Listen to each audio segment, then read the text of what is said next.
Welcome to the deep dive. This time, you've sent in a really fascinating set of articles and research all about a topic that hits close to home for a lot of us: burnout. Yeah, definitely a topic that resonates, I think, with almost everyone. Absolutely. So, in this deep dive, we're going to really try to unpack it.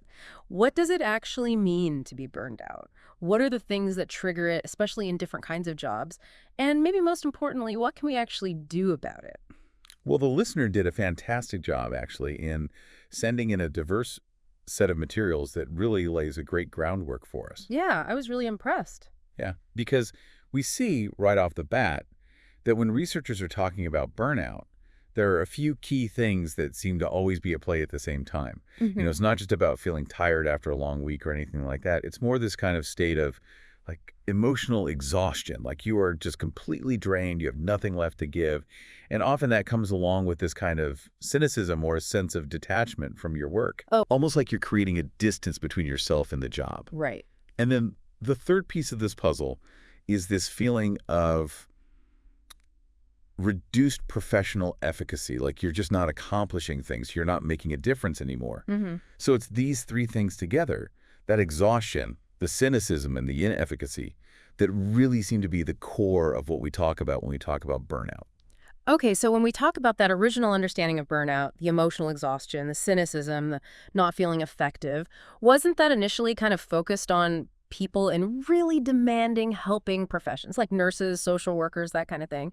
But it sounds like our sources suggest it's actually way broader than that now. That's a really great point. The initial research, back in the early 80s by Maslach and Jackson, Yeah. it did focus on people in those human service roles. But I think as we've come to understand burnout better, we realize these things aren't unique to those jobs at all. Right. So the way we measure burnout has also evolved, right? The Maslach burnout inventory, which is often called the MBI, it was designed for those initial studies. And there's a version of it, a general survey, that kind of looks at exhaustion in any work context. And then cynicism is looked at as this kind of more general negative or detached attitude towards the job itself. And then it looks at this lowered sense of how effective you feel in your profession, no matter what that profession is. Right. So it still captures those same core feelings, but adapts it to lots of different kinds of work. And what's interesting, too, is that there are other ways researchers look at this. There's the Bergen Burnout Inventory, Yeah. which looks at like feeling exhausted at work, being cynical about the meaning of your work, and then just a general sense of not being up to the task.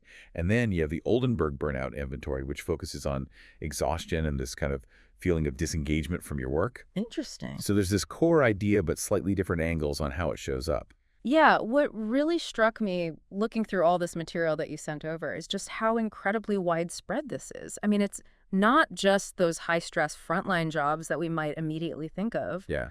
One of the articles states very clearly that all professional and occupational groups are susceptible. I mean, every single job potentially. Yeah.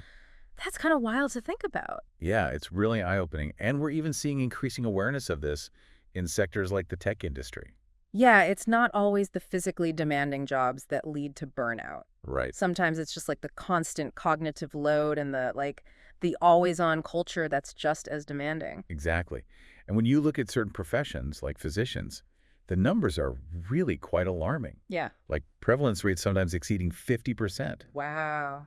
One of the studies you shared even reported a threat of severe burnout in 89% of psychiatrists. Yeah, I mean, those figures are huge, and it makes you realize how important it is for us to actually dive into this and understand what's going on. So in this deep dive, we're not just going to highlight the problem, but we're going to really try to understand what's fueling it.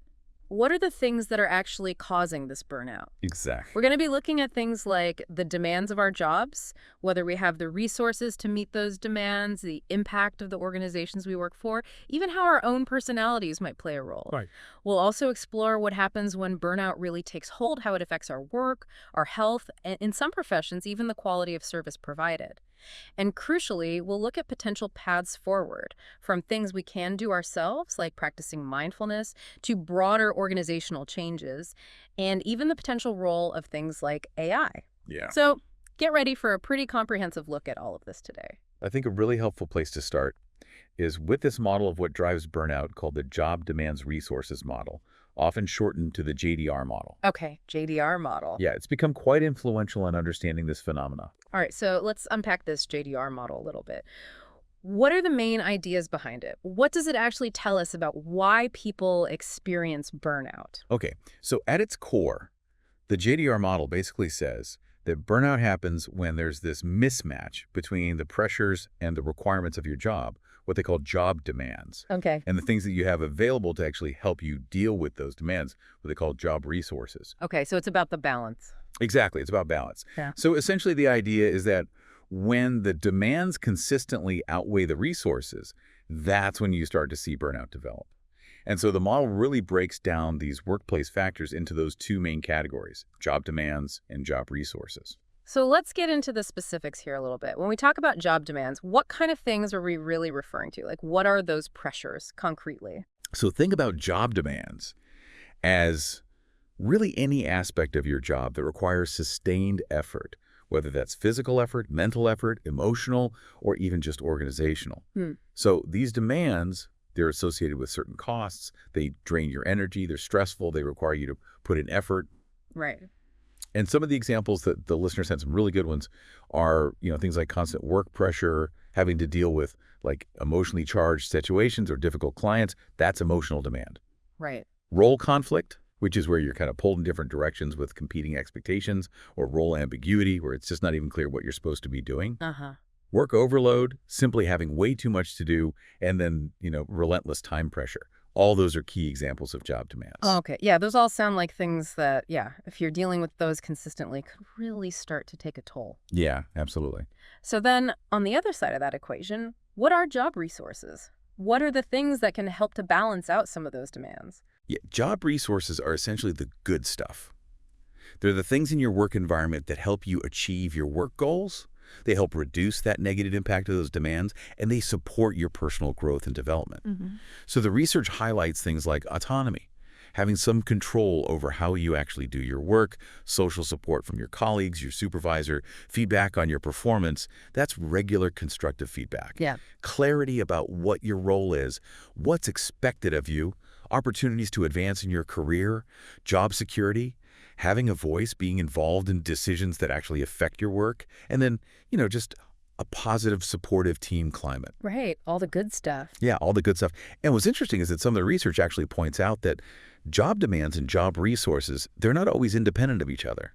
Sometimes when you're facing really, really high demands, that can actually make it harder to access or utilize the resources that might help you. That makes perfect sense. I mean, if you're constantly just fighting fires, you probably have less time to build those relationships or seek out, development opportunities. Absolutely. So the JDR model suggests that these demands and resources, they lead to burnout through a couple of different pathways. Right. It's not just like a simple demands minus resources equals burnout kind of equation. Right, exactly. So the model proposes these two kind of main but often interconnected processes. Okay. The first one focuses on how high job demands, those really difficult taxing things, Yeah. primarily lead to emotional exhaustion. Okay. So when you're constantly facing those pressures we talked about and having to put in so much effort, it's natural to start feeling drained emotionally. Right. And this exhaustion over time can then lead to a decline in what they call your in-role performance, which is basically just your ability to do the core duties of your job effectively.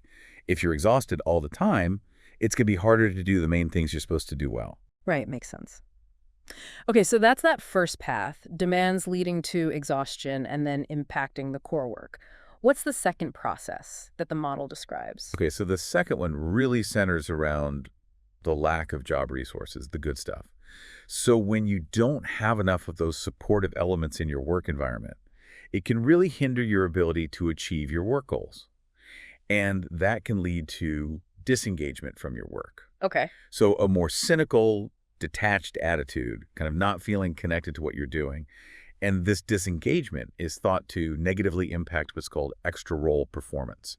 These are things like helping out colleagues, going above and beyond what's strictly required, just overall motivation, commitment to the organization. Okay. It's a broader kind of withdrawal, not just doing your core tasks, but not engaging more broadly. Interesting. So it's like One path is about the demands draining you, and then that affects your core tasks. And the other is about like this lack of support leading to you kind of pulling away, Yeah. and that affects those broader organizational contributions. That's a really clear way to think about it. And the research that you shared, I mean, does that kind of support these ideas?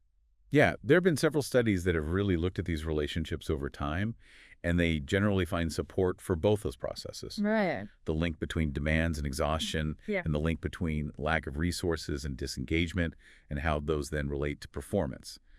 But interestingly, some research has also found that just having enough resources can also directly reduce feelings of exhaustion, not just impact disengagement. Hmm. So it seems that feeling supported and empowered, it can help you cope with demands in the first place. Yeah, so knowing you have support, having some control over your work, that probably makes those high pressure moments feel a little less overwhelming. Absolutely. Which kind of brings us to this idea of a buffering effect, where having good job resources might actually weaken that negative impact of those high job demands on your levels of exhaustion. Right. So the idea is that, for example, if you have strong social support or a lot of autonomy in your role, those resources might kind of act as a buffer. Uh-huh. They lessen the blow of those high demands and prevent you from becoming as exhausted as you might otherwise. And this is similar to ideas in other models of workplace stress, like the demand control model and the effort-reward imbalance model. But I think it's important to note, and some of the sources actually highlight this, that the research on this buffering effect within the JDR model has shown mixed results. Interesting. So it's not always a straightforward relationship where resources just magically neutralize demands. Right. More research is needed to really understand, like, under what conditions and for whom these resources are most effective as buffers. Okay, so the JDR model gives us a really valuable framework for thinking about the causes of burnout. Let's turn our attention to how this actually plays out in different professions. Okay. Your sources go into a few specific areas, and the picture they paint is pretty concerning, especially for some professions. Right. So let's start with physicians. Yeah. I mean, some of the research uses the term epidemic levels of burnout among physicians, and the consequences are really far-reaching, Yeah. you can imagine. Yeah. It's not just about the personal toll it takes on doctors, but it actually significantly impacts the quality of care they can provide and their professionalism. Right. And some of the research suggests that one major contributing factor is just the changing landscape of medicine itself. Mm-hmm. So things like increasing administrative burdens, pressure from managed care, and just feeling like they have less and less time for that direct patient interaction. Yeah. It's kind of eroding the reasons they went into medicine in the first place. Yeah. And the impact on patients is what's particularly worrying, I think. I mean, our sources specifically point to a link between physician burnout and an increased risk of medication errors. Right. That's huge. It's serious. And the evidence does suggest that when physicians are experiencing that burnout, that combination of exhaustion, cynicism, it can actually negatively affect their cognitive function, their attention, their decision-making, which increases the likelihood of those mistakes. Right. So it really underscores how addressing physician burnout isn't just about supporting doctors, it's about patient safety too. Absolutely. Okay. Shifting gears a bit, our sources also explore burnout in software engineers. Yeah. This is a field where, as we talked about, burnout might not be the first thing that comes to mind, Right. but it's clearly becoming more and more of a concern. Yeah, and it's interesting because software development may not have the same kind of intense emotional labor that you see in healthcare, but the research you sent shows that the well-being of developers really impact their performance and the quality of the software they produce. Oh, that's interesting. Yeah, and factors like the organizational culture, whether there's a supportive environment for learning, a sense of belonging and inclusiveness, are all linked to higher job satisfaction and lower rates of burnout in that field. Interesting. So even in those more like technical roles, that human element, that work environment is still so critical. Yeah. And then one of our sources even touches on the potential for what they call crunch time. Those periods of really intense, high-pressure work, Right. especially common in the game development industry, Uh-huh. and how that can really contribute to burnout. Yeah, those extended periods of extremely high demands, often coupled with maybe a lack of control and not enough resources to cope. Yeah, That can be a potent trigger for burnout, really in any industry. yeah, But you see it very clearly in game development. yeah, for sure. And then our deep dive also kind of takes us into the world of academia. Yes. and looks at university students in STEM fields and the surprisingly pervasive stress and burnout that they experience. Right. So it's not just those already in the workforce. No. It suggests that, the patterns and precursors of burnout can emerge even before individuals enter that more traditional workforce. Right. And it highlights that, managing stress, well-being, that's important throughout that educational journey as well. For sure. And then finally, on the topic of specific professions, our sources touch on psychiatrists, suggesting that they might actually be at an even higher risk for burnout than some other healthcare professionals. Right. And the stressors they face can be very unique and emotionally taxing. Yeah. Working with individuals who've experienced trauma, it can lead to what's known as compassion fatigue, Mm-hmm. secondary traumatic stress, vicarious traumatization. Right. They're really absorbing the emotional weight of their patients' experiences. Mm. And the sources also mention, psychiatrists being exposed to anger, even hatred from clients, which is incredibly draining emotionally. Wow, yeah. So it really underscores the diverse ways that job demands can manifest and contribute to burnout in all these different fields. Absolutely. Okay, so let's shift our focus a little bit and talk about the role that our own personalities might play in how we experience burnout. Our sources kind of introduce this model called the Big Five model of personality traits. Right. It's a widely recognized way to describe the core aspects of personality. Okay. And it looks at 5 broad dimensions: openness to experience, conscientiousness, extroversion, agreeableness, and neuroticism. And your sources particularly focus on how extroversion and neuroticism might be linked to burnout. Okay, so how does extroversion, that tendency to be like outgoing and sociable, relate to burnout? Is it a good thing, bad thing? Well, generally, the research seems to suggest a negative association between extroversion and burnout, Hmm. especially with that emotional exhaustion piece. Okay. People who are more extroverted tend to have higher self-esteem, more positive emotions, stronger social networks, which can provide support. Right. But as with a lot of things in human behavior, it's not always simple. Some studies have found a direct positive association between extroversion and certain dimensions of burnout, like cynicism. Oh, interesting. So it's possible that highly extroverted individuals might kind of overextend themselves or become more frustrated if their social interactions at work are negative. That makes sense. But the reasons behind these more complex findings, they're not always super clear. So it's a reminder that personality and burnout have a nuanced relationship. Right. So just being an outgoing person isn't a guarantee against burnout. Right. And in some ways, it might even be a bit more complicated than that. Exactly. Okay, so what about neuroticism, that kind of tendency towards negative emotions like anxiety, sadness, that kind of thing? Yeah. How does that relate to burnout vulnerability? Well, here, the connection seems a bit more direct. Okay. Research indicates a link between higher levels of neuroticism, that greater tendency to worry, and a higher vulnerability to burnout. Makes sense. So individuals who are prone to negative emotions might be more reactive to stressors in their work environment and might have a harder time coping with those demands. Right, so if you're already kind of inclined to feel stressed or anxious, then the ongoing pressure of potential burnout might just be that much more challenging to deal with. Okay, so we've talked about what can contribute to burnout, some personal factors involved. What are the actual consequences of experiencing this? Okay, well, the consequences are pretty significant, and they can impact both your professional and personal life. Yeah. So in terms of work, burnout is linked to lower productivity, decreased effectiveness, more absenteeism, taking more sick days, and a higher likelihood of intending to leave your job, which can lead to actual turnover. Right. It also often results in just reduced job satisfaction and less of a sense of commitment to the organization you work for. Yeah, and it's not just about that individual's performance suffering. Our sources point out that there can be a real ripple effect, Absolutely. impacting their colleagues and their teams. Right. When someone is burned out, it can negatively impact their colleagues. You see more interpersonal conflicts, disruptions in the flow of work. And there's even some suggestion that burnout can be somewhat contagious, spreading through negative interactions. Oh, wow. And as you mentioned, it doesn't just stay at work. It can affect your relationships and your well-being outside of work as well. Absolutely. Beyond the work environment, what are some of the health consequences that we see associated with burnout? Well, in the sources you sent, burnout is described as a stress phenomena, basically a state of chronic stress. And prolonged stress, as we know, can have all sorts of negative effects on both our physical and mental health. Right.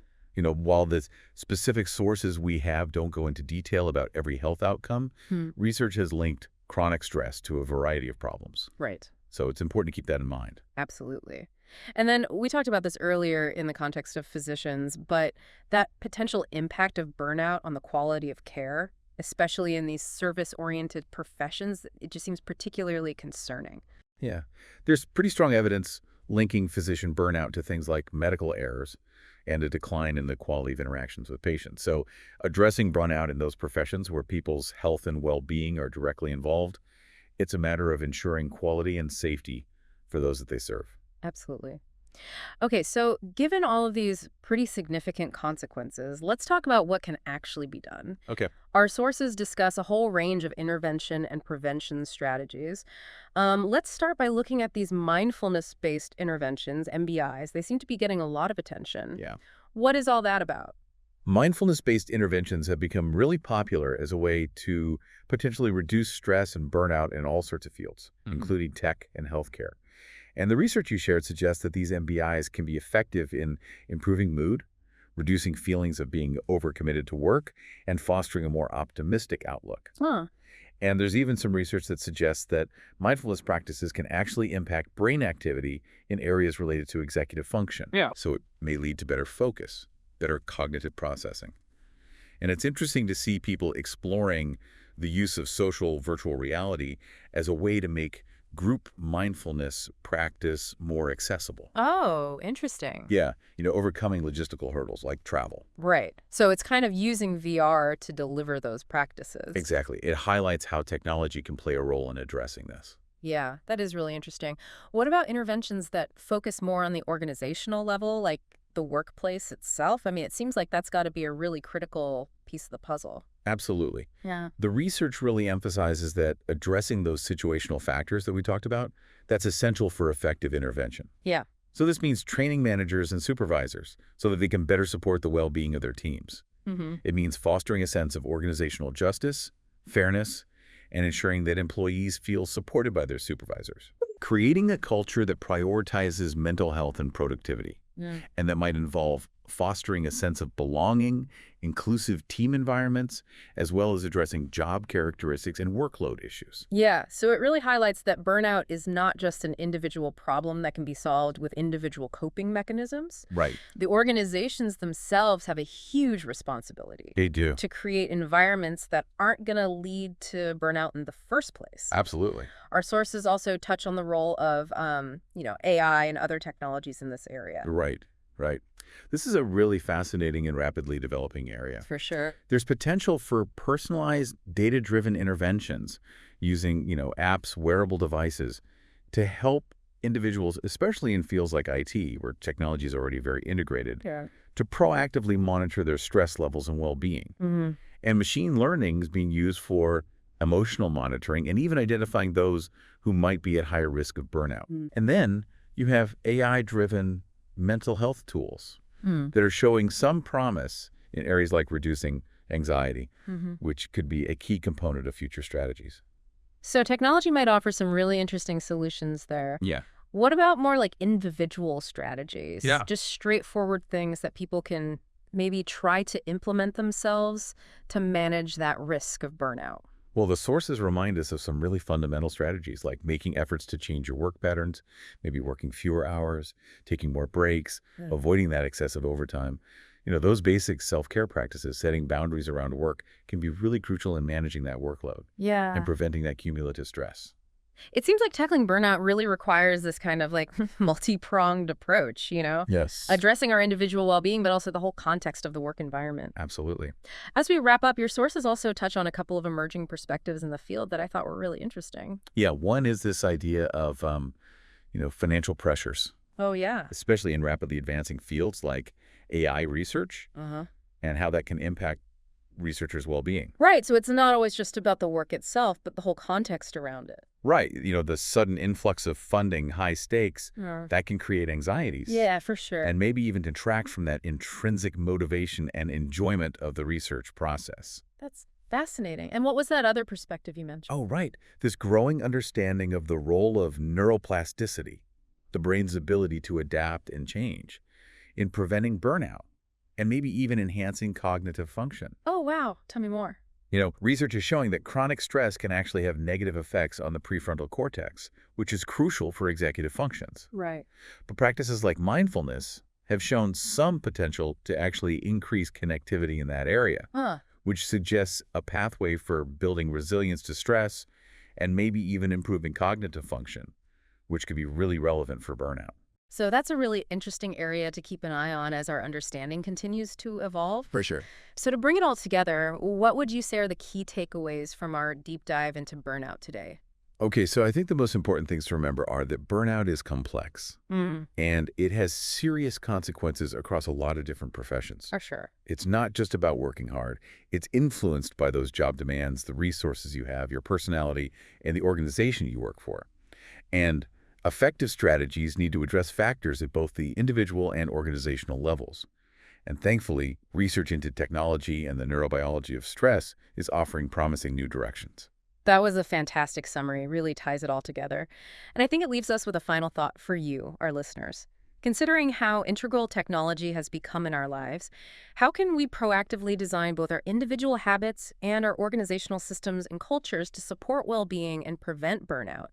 And where does the responsibility lie? Is it with us as individuals? Is it with the organizations we work for? It's something to really think about.